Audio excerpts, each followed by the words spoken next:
So Sarah, we've moved from the vineyard into the cellar. Out there, a lot of work happens that you're fully aware of, but you're not in control. This is your domain. Why don't you tell us a little bit about, why don't we start by describing the differences between Fumé Blanc and Sauvignon Blanc for people in the audience who are not familiar with it, and then fill us in a little bit on how you make your Fumé Blanc. Okay. Actually, the Fumé Blanc, Sauvignon Blanc is actually, there is no difference. It's kind of like a Pinot Grigio, Pinot Gris, or a Shiraz or a Syrah. They're the same varietal, it's just a different name on the wine. Robert Mondavi coined the term years ago, Fumé Blanc, because I guess he couldn't sell his Sauvignon Blanc.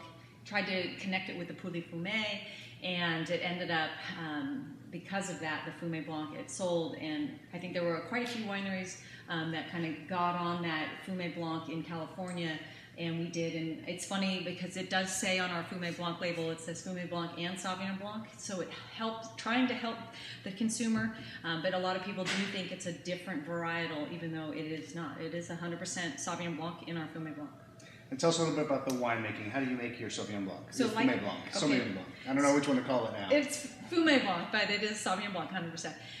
It is something that we do, like I said, in the vineyards, is really trying to open up the sunlight and getting some sunlight into the fruit zone so you get the tropical flavors. When the fruit does come in, we pick in the middle of the night, so it comes in really cold, like 6 a.m. in the morning. It's coming in.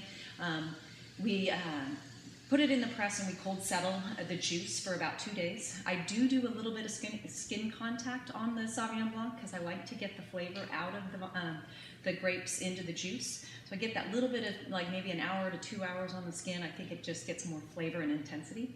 But when I do go to tank, we cold settle it for 2 days, and a third of the wine that we bring in for Sauvignon Blanc is barrel fermented, and 2/3 is stainless steel. So I think what that does is the Sauvignon Blanc in barrel tends to be a little bit more rounder and creamy.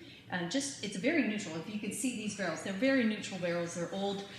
There's no more oak profile coming through onto the grapes. It's really just softening the palate. The stainless steel portion of the Sauvignon Blanc is capturing the crispness and the acidity and having a nice cool fermentation, so that when you do blend the 2/3 and the 1/3 of the barrel in the tank, it just comes a little bit more complexity and roundness. So. Is that a recent style, or that's the way it's always been done? Always done. And when you're talking about neutral barrels, these are several years old, so you're not getting vanillin out of the wood, you're not getting toast and spice, that's not what you're looking for, not what you're using the barrel for. No, but some people say there's a little bit creaminess. I mean, that's really what I think comes through. I don't think that you get oak profile on our Sauvignon Blanc. It's more of a creaminess that comes through. And lees contact? Yeah, we stir the lees every 2 weeks up until bottling. So it's about 3 to 4 months we really stir the lees, trying to break open the yeast, getting some fatty acids and manoproteins and glycerol coming out of the yeast so that it softens, rounds it, makes it creamy and smooth. So there is a little lee stirring on the barrels. And mallow? None. Zero mallow. Okay.